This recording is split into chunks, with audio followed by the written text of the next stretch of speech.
Hello students, आप सब कैसे हो। मैं गौरव सिंह आज बड़े दिनों बाद अपने YouTube channel Gaurav Singh classes पर मैं लौटा हूँ, जिसमें आज मैं आपको क्लास 12 का फिजिक्स चैप्टर 7 में चुंबक से अवगत कराऊंगा।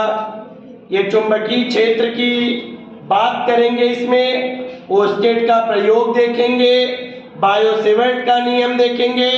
इसको देखने के लिए सबसे पहली बात आपके अंदर धैर्य, एकाग्रता और शांति होनी चाहिए। यदि आपके पास समझदारी नहीं है तो आप कुछ नहीं कर सकते। लोग वीडियो चालू करते हैं, हटा देते हैं। पढ़ाई की चीज लोग देखना नहीं पसंद करते। इसके लिए हम एक बार फिर से लौटे हैं कि आप अपने एकाग्रता को बनाएं और ध्यान से पढ़ें, जिसमें चुंबकीय क्षेत्र की बात पहली बात करूंगा। चुंबकीय क्षेत्र क्या है?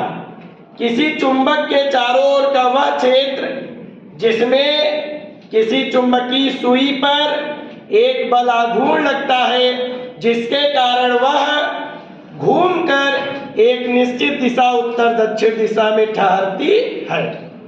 किसी चुंबक के चारों ओर का वह क्षेत्र जिसमें किसी चुंबकीय सुई पर एक बल आघूर्ण लगता है, जिसके कारण वह घूमकर एक उत्तर दक्षिण दिशा में ठहरती है, यही चुंबकीय क्षेत्र कहलाता है।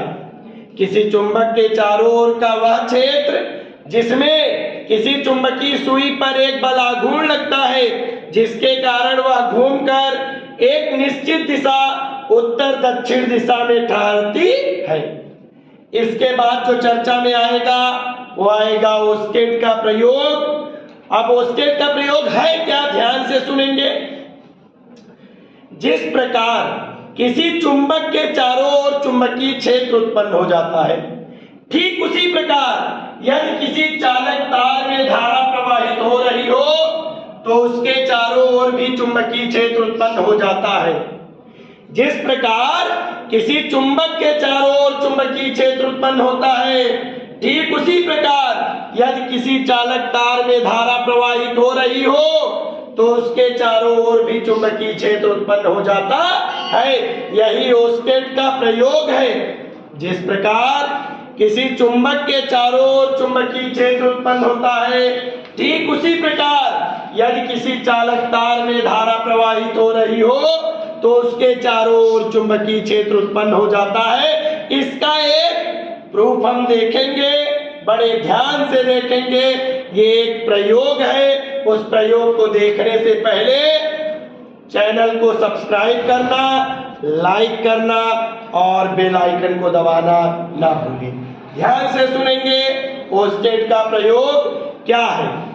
जैसे मैंने बताया अभी, किसी चुंबक के चारों ओर चुंबकीय क्षेत्र उत्पन्न होता है, ठीक उसी प्रकार यदि किसी चालक तार में धारा प्रवाहित हो रही हो तो उसके चारों ओर भी चुंबकीय क्षेत्र उत्पन्न हो जाता है। जैसे देखिएगा, माना एक चालक तार ये भी है।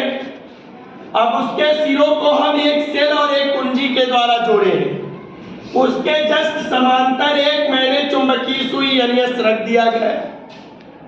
अब इसमें क्या होगा कि भैया जब तक कुंजी को नहीं दबाते,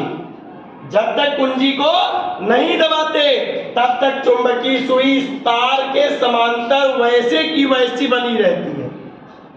जैसे ही कुंजी को दबा देते हैं, देखिए जोड़ दिया गया है, वैसे ही धारा बहने लगती है और चुंबकीय सुई विक्षेपित हो जाती है। तथा यदि हम धारा की दिशा को पलट दें, अभी धारा ऐसे बह रही थी, अब धारा ऐसे बहने लगी, तो चुंबकीय सुई विपरीत दिशा में विक्षेपित हो जाता है। और हम लोग जानते हैं चुंबकीय सुई चुंबकीय क्षेत्र में विक्षेपित होती है। अर्थात इस चालक तार में जब धारा प्रवाहित हुई तो इसके चारों ओर चुंबकीय क्षेत्र उत्पन्न हुआ, तभी ये चुंबकीय सुई विक्षेपित हुई। अन्यथा चुंबकीय क्षेत्र उत्पन्न ना हुआ होता तो ये चुंबकीय सुई विक्षेपित ना होती। और इन सब बातों को मैंने एक प्रयोग के द्वारा आपको दिखाया। अगर ना समझ में आया हो तो एक बार फिर से समझने का प्रयास करेंगे। माना एक चालक तार AB है और इसके सिरों को हम एक सेल और एक कुंजी के द्वारा जोड़ देते हैं। इस तार के समांतर एक चुंबकीय सुई NS रखी गई है। ध्यान से सुनिएगा, जब तक कुंजी को नहीं दबाते तब तक इसमें धारा नहीं बहती और तब तक चुंबकीय सुई वैसे की वैसी बनी रहती है।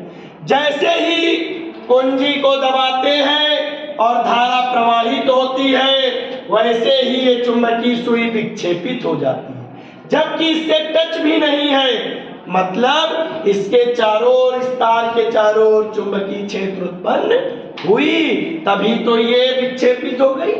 अब अगर हम धारा की दिशा को पलट दें, पलटने का मतलब जो धारा ऐसे बह रही थी वो ऐसे बह रही है।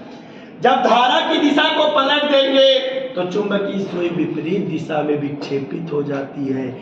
इससे हमें पता चलता है कि अगर कोई चालक तार है और उसमें धारा प्रवाहित हो रही है तो उसमें वैद्युत क्षेत्र के साथ साथ चुंबकीय क्षेत्र भी उत्पन्न होगा। मतलब बोर्ड परीक्षा में एक प्रश्न आता है, गतिमान आवेश कौन कौन से क्षेत्र उत्पन्न करते हैं?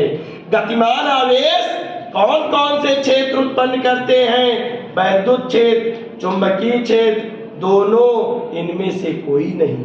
तो दोनों क्षेत्र उत्पन्न करते हैं, वैद्युत और चुंबकीय क्षेत्र दोनों। देखिए, चुंबकीय क्षेत्र भी उत्पन्न हुआ, विद्युत वाले में मैंने विद्युत क्षेत्र उत्पन्न करवाया ही। सभी को समझ में आ रहा होगा, आशा करता हूं। और इसके बाद की जो बातें होंगी वो बायो-सेवर्ट के नियम की होंगी। तो इसी के साथ हम अपनी बातों को स्थगित करते हैं और यहीं पे वीडियो को पॉज करते हैं। सब्सक्राइब करना, लाइक करना, बेल आइकन को दबाना गलती से भी ना भूलें। जय हिंद दोस्तों।